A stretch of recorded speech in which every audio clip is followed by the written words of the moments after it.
Hey, it's Captain Matt, Boat Buyer's Secret Weapon, and today we're talking about red flags on used boats. So, in my Boat Buyers Academy, I talk about red flags in the terms of, hey, let's find out everything that's wrong with the boat that you're looking at. It may not mean don't buy it. It may not mean run away, which we've got a video on what to run away from, that red flags to run away from. But these are just things that, hey, you want to be aware of them, because it might be something that you need to dig deeper in, and it may mean you should walk away from that boat, but it may also mean, hey, this is just something that we're going to have to deal with down the line. If the price is right, it's worth buying it. So, number one, if you've got a water line in the engine compartment, specifically on a stern drive is where it's most common, that tells you at some point that boat has taken on water, whether it's actually sunk, whether the plug was left in on the trailer and the rainwater just filled that compartment, whether it got left in the slip and somehow water got in through the bellows.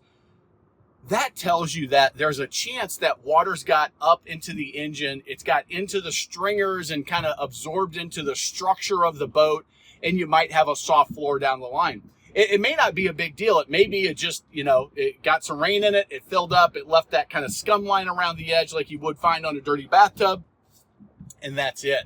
So if you see that, start digging deeper. Did the starter get wet? Did any other components? Is there any rust on the bottom side of the engine? Do you see any signs of weeping on the stringer system, specifically where the engine mounts, where those motor mounts are? Next, if the seller won't let you do a sea trial, if they won't let you do a sea trial, what's going on? Why are they scared to let that happen, or why are they nervous? If it's they don't want people to drive their boat just for a joyride, well, then I don't want to take that boat anyway, because there's so many things that you can't identify on a boat until you put it in the water and you run it under load and you run through the demo checklist that we have in our Boat Buyers Toolkit. If you're not willing to let me test drive the boat before I give you the money, and I just have to take your word that everything's right, and even a boat that has 10 hours on it that looks in perfect, immaculate condition, well, if that boat overheated at one point, if they didn't winterize that boat and it's got a cracked block, there's a number of things that can happen that it looks like a beautiful boat, but if there's an engine problem, now you've just lost your money. Next, if there's rust and corrosion all over the wiring, and I'm talking excessive, at the battery terminals, under the helm, in any connectors, they didn't use the right connectors and they're all corroded.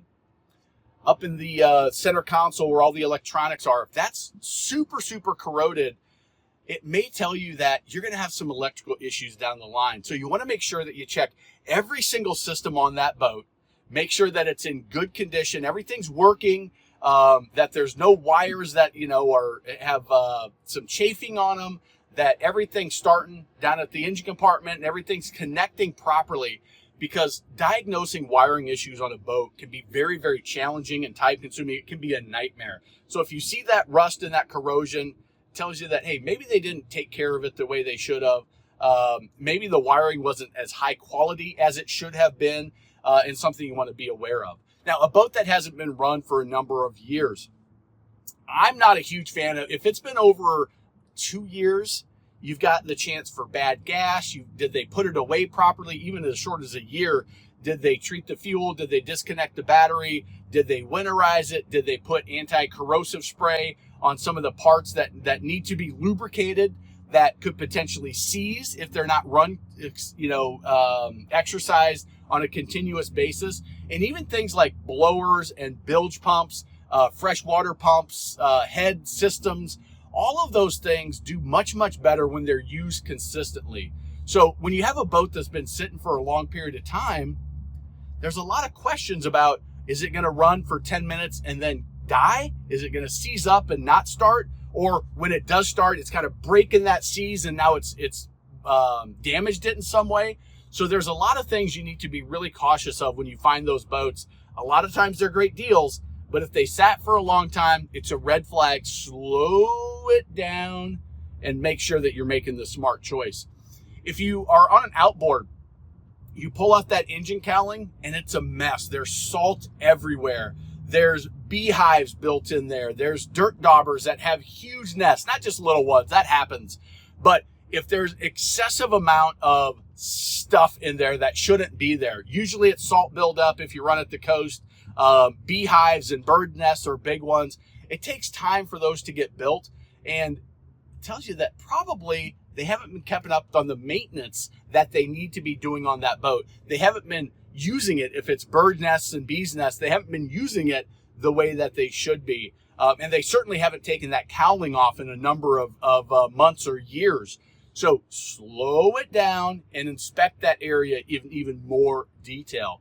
Now, if you check the oil, you check the gear lube, and you see a milkshake looking fluid, it's light brown, maybe a little bit frothy, doesn't look like oil, doesn't look like gear lube, that's a huge red flag. That tells you you've got a bad seal in your gear lube, tells you you may have a cracked block, or you may have an issue with water getting into your oil. You want to really, really slow down there. That might be one that you want to walk away from if you're not super mechanically inclined to know exactly what you're getting into.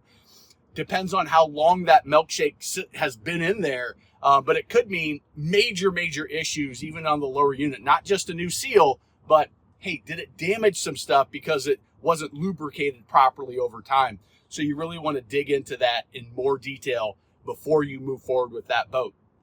Next, if you find as you run your fingers along the rub rail where the shoebox fitting goes, there can sometimes be a gap between the top and the bottom.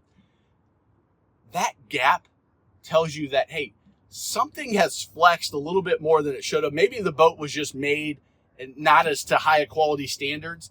But if that gap is there, what can happen is water can rush up in there, and now it gets on that fiberglass edge. You get water in the boat, and there's chance for delamination. It's just not as structurally sound. There's chance for those screws to be stripping out, and it can be a major issue. So if you find that gap, you can silicone it and seal it up. You definitely want to do that if you end up buying the boat. But make sure you tap around those areas. Make sure maybe even take the rub rail off and get a little bit better peek as to what's going on there, because it could be signs of a bigger issue that could be problematic down the line. Same thing with flex in the transom. If you find some flex in the transom as you're shaking the outboard, as you're shaking the stern drive lower unit, and you see some flex there, well, that's not supposed to be happening. It's really hot out here today. That's not supposed to be happening. That's supposed to be nice and solid. And flex indicates you probably got some rot going on. If you want a project boat, you want to tackle that. It's not something that most do-it-yourselfers can't do, but it is time consuming. It does take a lot of effort to do it, but it's not rocket science. But if you're looking for a turnkey boat, it's a red flag that, hey, let's dig in a little bit more here. Am I going to be losing my outboard? Am I going to be taking on water through the seals and the housing on my stern drive? Or is this a boat I should walk away from? And next, if you're on the sea trial, you're doing the demo, and you just can't hit that wide open throttle RPM range, you should look that up before you do your demo. And let's say on this boat, it's 5,500, and I'm only hitting 4,800.